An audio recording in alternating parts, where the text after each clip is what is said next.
In this video, we are going to see about second model of plasma membrane, that is unit membrane model, right? So, unit membrane model was proposed by or was developed by Robertson. Unit membrane model किसने develop किया था? Robertson, right? अब जो हमने देखा था, जो पहला मॉडल देखा था, राइट, सैंडविच मॉडल, उसी प्रकार का ये मॉडल है, माइन्यूट चेंजेस है। ओके, सो हम पहले देख लेते हैं क्या क्या सिमिलरिटीज थी सैंडविच मॉडल में और यूनिट मेम्ब्रेन मॉडल में, राइट? तो सबसे पहले ये भी मॉडल हमें क्या बताता है रॉबर्टसन का, कि plasma membrane is made up of protein and phospholipid, right? तो डैनियल डॉसन का जो मॉडल था सैंडविच मॉडल, उन्होंने भी यही कहा था। सेकंड पॉइंट जो है, जो फॉस्फोलिपिड प्रेजेंट होते हैं इनसाइड प्लाज्मा मेम्ब्रेन, और प्लाज्मा मेम्ब्रेन जिससे बनी होती है दैट इज फॉस्फोलिपिड्स, ये फॉस्फोलिपिड्स एम्फीफैटिक होते हैं। मैंने ये पिछले वीडियो में समझाया what is mean by amphipathic. Then third point जो है वो है arrangement of phospholipid same as in sandwich model. इस मॉडल में भी हमें जो बताया गया है, अरेंजमेंट ऑफ फॉस्फोलिपिड बताया गया है, वो सेम है as that of sandwich model, right? Both the layer of phospholipids attracted towards each other by force called as van der Waals force, right? Same concept है सैंडविच मॉडल और unit membrane model का। Then what is the difference? So difference जो है वो ये है, सबसे पहला डिफरेंस जो है, जो प्रोटीन्स हमने डिस्कस किया था इनसाइड आवर सैंडविच मॉडल, वो थे अल्फा ग्लोब्यूलर प्रोटीन, राइट? और इस मॉडल में जो प्रोटीन हमें सजेस्ट किए, जो बताए गए हैं, that are beta fibrous protein.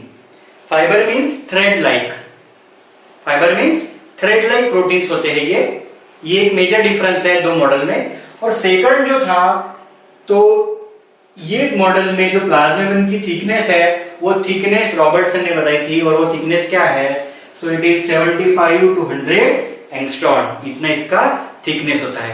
These are the two main differences between these two models, that is unit membrane model and sandwich model. Unit membrane model is mashup of sandwich. Similarities भी बहुत है। और for example यहाँ पे फिर से हमने एक यूनिट मेम्ब्रेन मॉडल ड्रॉ करते हैं हम, राइट? सो यहाँ पे मैंने फॉस्फोलिपिड बायलेयर ड्रॉ कर रखा है। सिर्फ प्रोटीन जो है, वो प्रोटीन क्या है, तो यहाँ पे आप देख सकते हैं जो प्रोटीन जो है वो क्या है, beta fibrous protein, thread like protein है। सो हम यहाँ पे थ्रेड लाइक प्रोटीन ड्रॉ कर लेते हैं सबसे पहले। So here thread like protein we are going to draw. Alpha globular protein हमने स्फेरिकल शेप में ड्रॉ किए थे, और these are thread like proteins.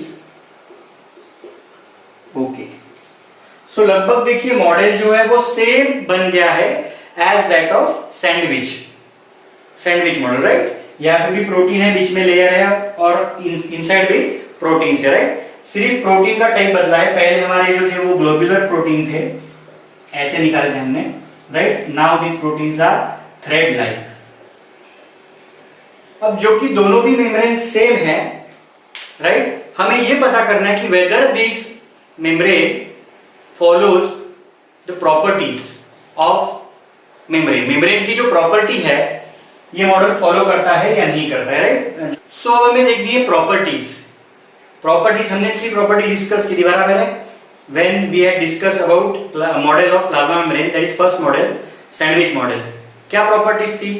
तो सबसे पहले प्लाज्मा मेम्ब्रेन ने फैट सोल्यूबल और वाटर सोल्यूबल जो भी मटेरियल है, पार्टिकल्स है, उन्हें अंदर आने देना चाहिए, ये पहली प्रॉपर्टीज थी।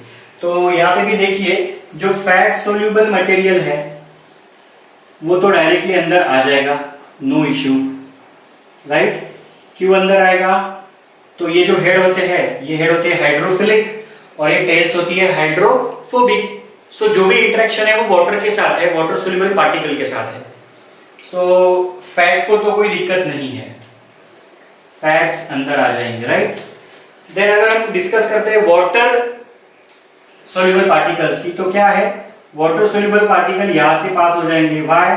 क्योंकि ये जो हेड होते हैं, ये हेड क्या होते हैं, दीज आर हाइड्रोफिलिक। पर ये जो टेल्स होती है, these टेल्स आर हाइड्रोफोबिक। तो ये वाटर मॉलिक्यूल कहिए या फिर वाटर सोल्यूबल पार्टिकल बोलिए, ये यहां से ट्रांसफर अंदर नहीं हो पाएगा, वाटर सोल्यूबल। सो पहली प्रॉपर्टी ये मेम्ब्रेन फॉलो नहीं करता as that of sandwich model, right. Then second property जो है वो थी हमारी प्रोटीन टू फॉस्फोलिपिड रेशियो है, ये वेरिएबल होना चाहिए, ये वेरी होना चाहिए।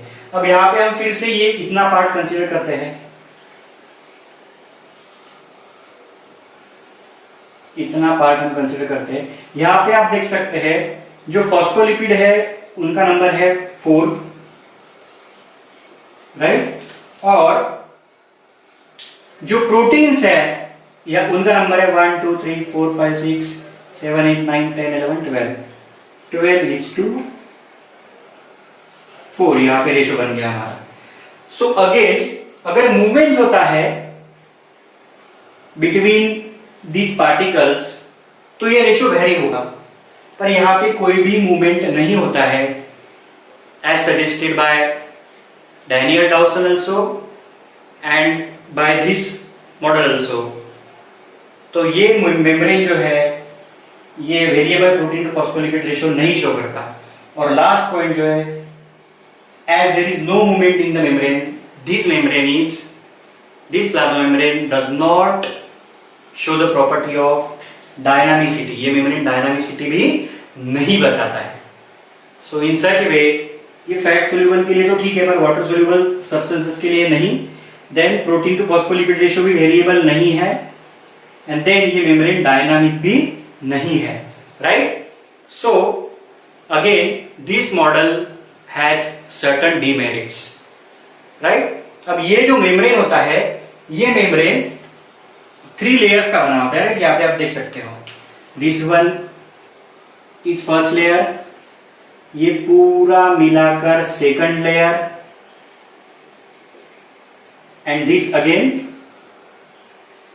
Third layer. सो इसे कहते हैं लैमिलर मॉडल या फिर ट्राइलैमिलर model.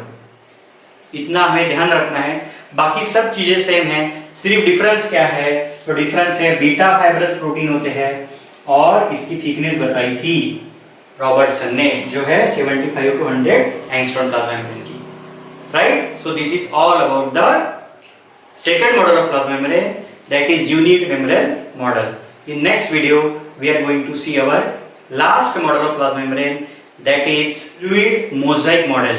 This is a very well known model and all of the properties of plasma membrane are well explained through this model. Thank you.